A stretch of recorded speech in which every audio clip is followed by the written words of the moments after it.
শুভেচ্ছা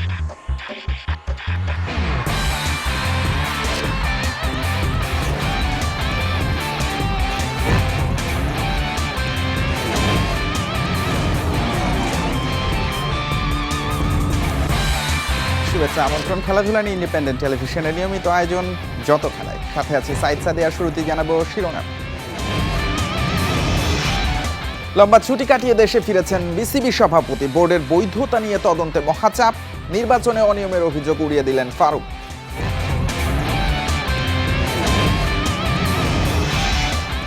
বিসিবি ইস্যুতে তদন্ত রিপোর্টের পর ব্যবস্থা বললেন ক্রীড়া ও প্রতিমন্ত্রী।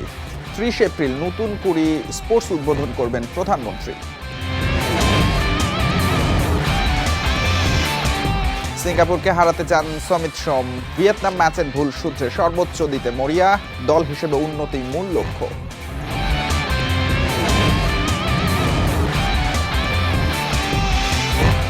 দেশে ফিরে সংবর্ধনা পেল স্বর্ণজয়ী আর্চারি দল। হিমু ঐশ্বর্যদের বড় স্বপ্ন 2028 অলিম্পিকে চোখ রেখেই এগোতে চান।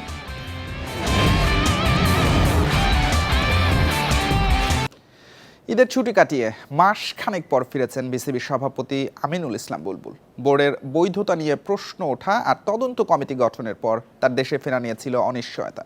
তবে গুঞ্জন উড়িয়ে বুলবুলের ফেরায় আলোচনা ক্রীড়াঙ্গনে। সপ্তাহখানেকের মধ্যে বোর্ড নিয়ে চূড়ান্ত সিদ্ধান্ত জানাতে পারে জাতীয় ক্রীড়া পরিষদ। বিসিবিতে সভাপতি আমিনুল ইসলাম, এটা খুবই স্বাভাবিক ঘটনা। সভাপতি ফিরবেন, অফিস করবেন। তবে গেল কয়েকদিনের ঘটনা প্রবাহে এটাই যেন সংবাদে পরিণত হয়েছে। ক্যামেরার সব স্পটলাইটে বিসিবি সভাপতি। কারণটা বর্তমান বোর্ড টিকে থাকবে কিনা সেই সংশয় তৈরি হওয়াতে। ক্লাব ও জেলা বিভাগ আগেই বোর্ডের বিপক্ষে প্রমাণ জমা দিয়েছে জাতীয় ক্রীড়া পরিষদে। বোর্ড বৈধ কিনা সেটা নিয়ে চলছে তদন্ত। তার মাঝেই পদত্যাগ করেছেন এক পরিচালক। জানিয়ে দিয়েছেন বোর্ডের নির্বাচন স্বচ্ছ ছিল না।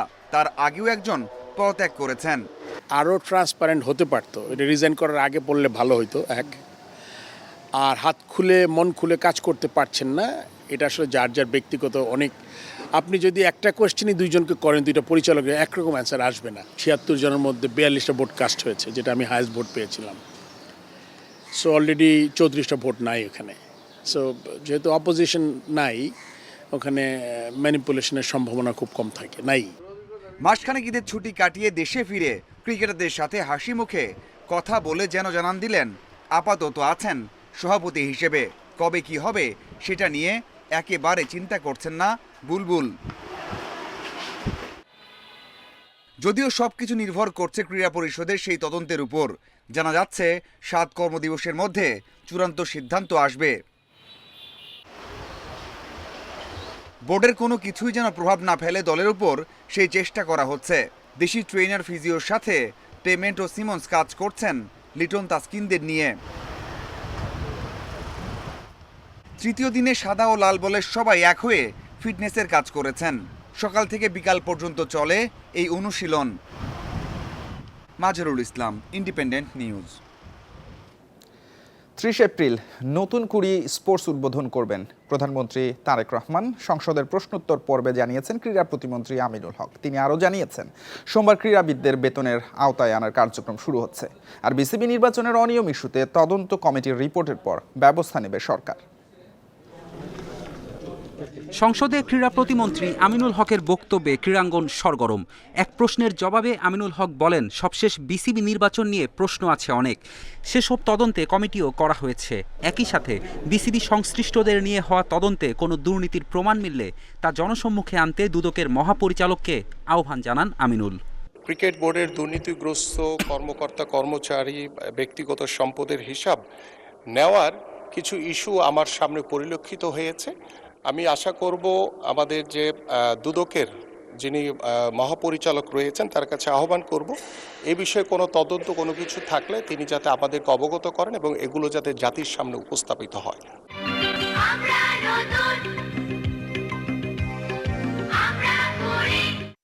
এবার খেলাধুলাতেও শুরু হতে যাচ্ছে ট্যালেন্ট হান্ট কার্যক্রম নতুন কুড়ি। 12 থেকে 14 বছর বয়সীদের মধ্য থেকে বিভিন্ন ডিসিপ্লিনের জন্য খেলোয়াড় বাছাই করা হবে।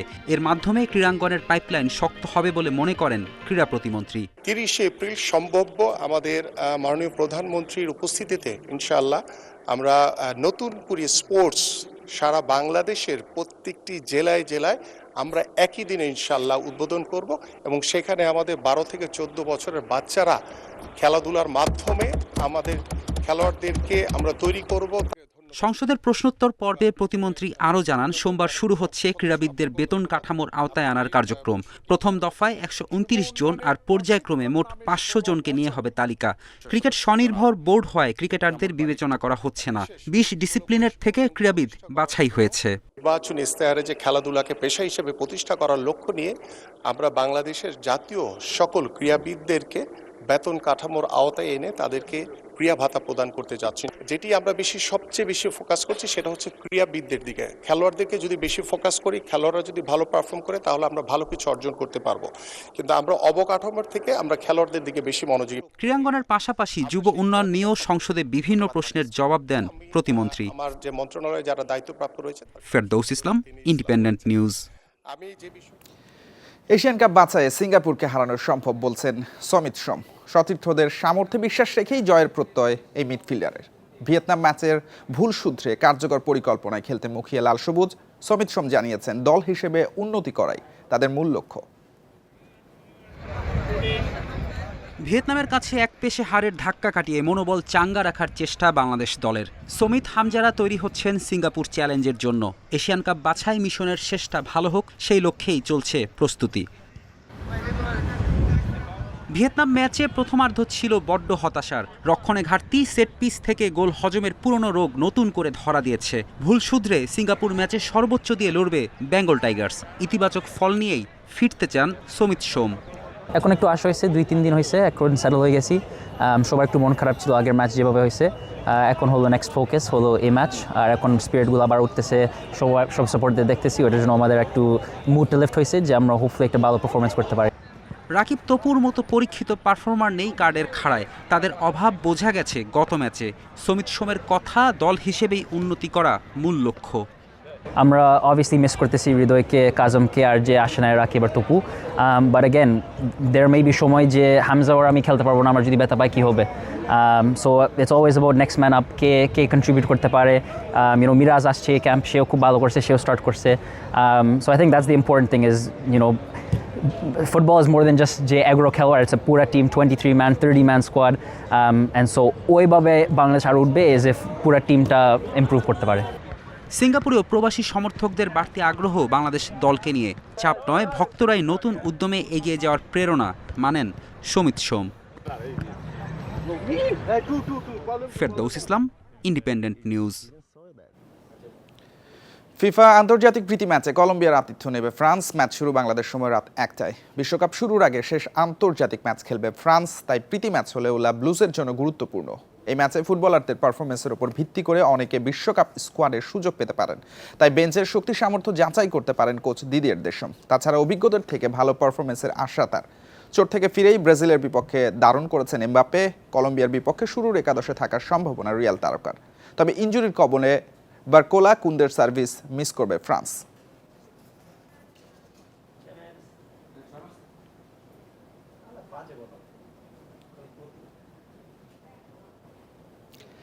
এশিয়া কাপ আর্চারি স্টেজ 1-এর কম্পাউন্ডে স্বর্ণপদক জিতে দেশে ফিরেছে বাংলাদেশ দল। বিমানবন্দরে তাদের ফুল দিয়ে বরণ করে নেওয়া হয়। হিমু ঐশ্বর্যদের অর্জনে বড় স্বপ্ন ফেডারেশনের। ক্রীড়া মন্ত্রণালয় থেকেও আর্চারদের জন্য মিলেছে নানা প্রতিশ্রুতি। আন্তর্জাতিক পর্যায়ে আর্চারি থেকে পদক নিয়মিত। থাইল্যান্ডের ব্যাংককে এশিয়ান কাপ কম্পাউন্ডে স্বর্ণ বাগিয়ে ফিরেছে বাংলাদেশ পুরুষ দল। বিমানবন্দরে ছোট পরিসরে সংবর্ধনা দেওয়া হয়। রিকার্ভ একক ও মিশ্র কোনো ইভেন্টের সেমিফাইনাল পার করতে পারেনি বাংলাদেশ। 30টি পদকের লড়াইয়ে একটিতেই সাফল্য এসেছে। ভিয়েতনামকে হারিয়ে 4 বছর পর কম্পাউন্ড দলগত ইভেন্টে স্বর্ণ জেতে লাল সবুজ। রোমান দিয়া অসীমের বিদায়ের পর নতুন করে স্বপ্ন দেখাচ্ছে হিমু, ঐশ্বর্য, নেওয়াজরা। শুরু থেকে এক্সপেকটেশন নিয়ে রাখছিলাম যে আমরা স্বর্ণপদক অর্জন করব। উপহার দিলে আমরা এটা অর্জন করতে পারছি। এটা আসলে অনেক ভালো একটা ব্যাপার এবং আমাদের যে টিমমেটরা আছে সবাই অনেক কনফিডেন্ট। সবার লক্ষ্য অলিম্পিক এবং কম্পাউন্ড ইভেন্ট আপনারা জানেন অলিম্পিকে আগে ইনক্লুডেড ছিল না এবং 2028 সালেই প্রথম অলিম্পিকে চালু হচ্ছে এবং আমরা সবাই আশাবাদী কম্পাউন্ডিং আমরা আরও বেশি ফোকাস হয়েছি আগে থেকে বেশি এবং আমাদের মোটিভেশনটা আরও বেশি এসেছে। পদকের জন্য যে ধরনের এনভায়রনমেন্ট প্রয়োজন আমরা তৈরি করতেছি। শুধু অর্থনৈতিক সাপোর্টটা কিন্তু সাপোর্ট না, তার যে মানসিক সাপোর্ট, সামাজিক সাপোর্ট, সব কিছু এই সরকার শুরু করেছে। আমরা ইনশাল্লাহ কামিয়াব হয়ে যাব। এশিয়া কাপে পদক জয়ে ক্রীড়া মন্ত্রণালয় থেকেও আর্চারি নিয়ে আগ্রহ বেড়েছে। সুযোগ সুবিধা বাড়ানোর সঙ্গে সরকারি বেতনের প্রতিশ্রুতিও মিলেছে। পার্মানেন্ট একটি ফান্ড আমাদের চেয়েছি, আমরা ইনশাল্লাহ পেয়ে যাব। এই বছর আমরা 500 জনকে বেতন কাঠামোর আওতায় আনা হবে। এই আর্চারিতে কিন্তু 4 জন অন্তর্ভুক্ত আছে যারা বেতন কাঠামোর আওতায় আছে। 2028 অলিম্পিক কোয়ালিফাই করার লক্ষ্য নিয়ে এগোবে আর্চাররা। সামনের ইভেন্টগুলোতে নিয়মিত অংশ নিয়ে র্যাঙ্কিংয়ে উন্নতির আশা হিমু ঐশ্বর্যদের। Shamim Ahmed, independent news, Dhaka. Football বিশ্বকাপ শুরু হতে বাকি মাত্র 2.5 মাস। যে 6টি স্পট এখনো বাকি সেখানে আছে ইতালির মতো দল, আর 40 বছর পর বিশ্ব আসরে লড়াই করতে মুখিয়ে ইরাক। প্রথমবার 48 দলের বিশ্বকাপ, সেটা অবশ্যই 3 দেশে। 2.5 মাস আগেও চূড়ান্ত হয়নি সব দল। প্লে অফের অপেক্ষায় 12 দল থেকে আসবে 6টি দল। কেউ ফিরতে চায় পুরনো গৌরব নিয়ে, কেউ প্রথমবার ইতিহাস গড়ার অপেক্ষায়। 31 মার্চ ও 1 এপ্রিল হবে প্লে অফের ম্যাচগুলো।